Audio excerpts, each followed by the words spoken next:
Hey, what's up, guys? Today we're going to be fishing for striped bass using the Albie Snack. And in today's video, we have a lot of striped bass. They're feeding heavily on smaller bait fish. They're feeding on peanut bunker and silver sides. And in this situation, the Albie Snack is one of the best lures you can use. Pretty much all fall in the Northeast, when there's a lot of small bait fish around, it is hard to beat a small soft plastic. The versatility of a soft plastic, it's what makes them so effective, and the action and the technique, because you can work these in a erratic action. That's what makes these work so well. And what's different about the Albie Snack, and it's made by Fish Snax Lure Company.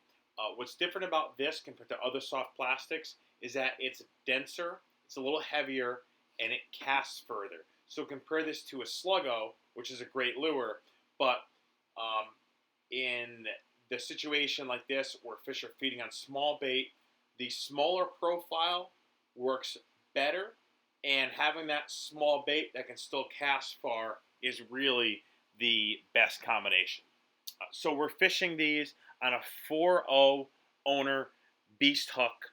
It has the twist lock design, which holds the bait in there perfectly. The wide gap on this makes the bait fit nice and straight. Really important that this bait is straight on the hook and it's not kinked up. And the action and the technique for this, it's similar to what we would call the walk the dog action, like you would use for a surface lure. Only you're working this subsurface, so this lure is going to be working about a foot or two below the surface of the water, and you're working it with short, sharp twitches of the rod. You have a little bit of slack in the line, and that just gives it just that little bit of slack after each twitch, just lets that lure dart to the side. And when you could work this real erratically and you can pause it, it slow sinks. It kind of has a little bit of a neutral buoyancy, a very slow sink. So twitching it, making it work rapidly, and then stopping it and pausing it, you're going to get a lot of reaction strikes. I say this a lot when I talk about soft plastics, is the reason why they're so effective is because I'm not working in a linear motion. So I'm not just working that lure like a traditional swimming lure that just works in a straight line. With the soft plastics, particularly unweighted soft plastics, I can make that lure dart and zigzag and drop down a little bit and stop and go with it, and that's what causes stripers to react to it.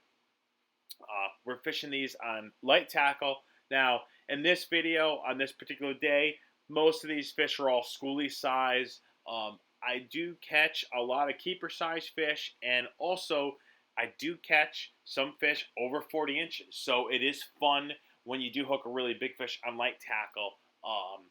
But obviously, it is a good way to catch a lot of schoolies.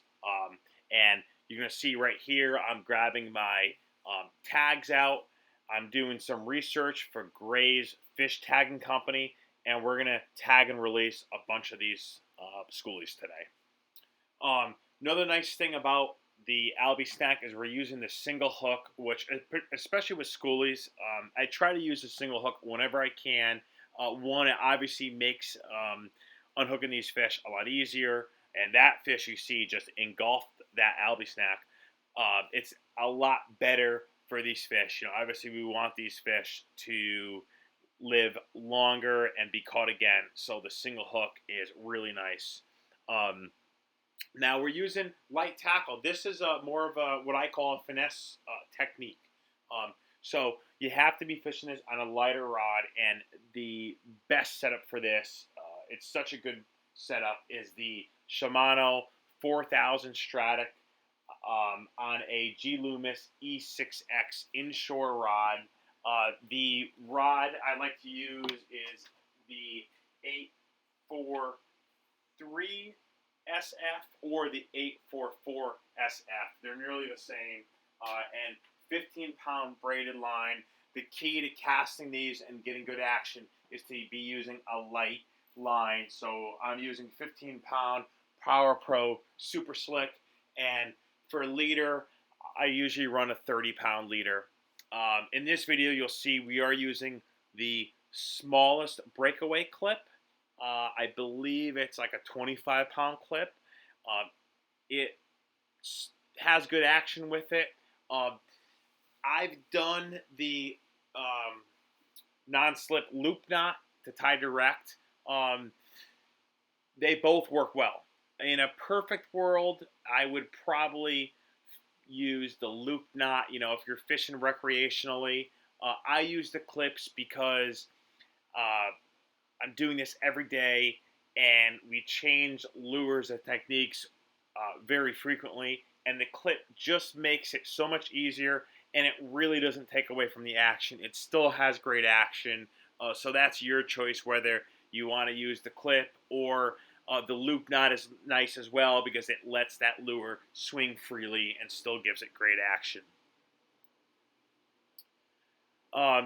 That's about all I have to say for technique here. You're going to see a lot of fish feeding on the surface, and you could see the action. Again, it's all about the change of speed, change of direction, and it's really fun. You're going to see the fish chasing the lure, boiling on it, because that lure is just subsurface. A lot of times you will see the strikes. I hope you enjoyed this video. Please watch the rest of this video. There's some nice action. And if you haven't already, please subscribe and like this video. Help support Reel Cast Charters. Thanks a lot.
I still think there's mostly summer, but September we were getting the first week of October, last week of September we had a bunch of big ones here.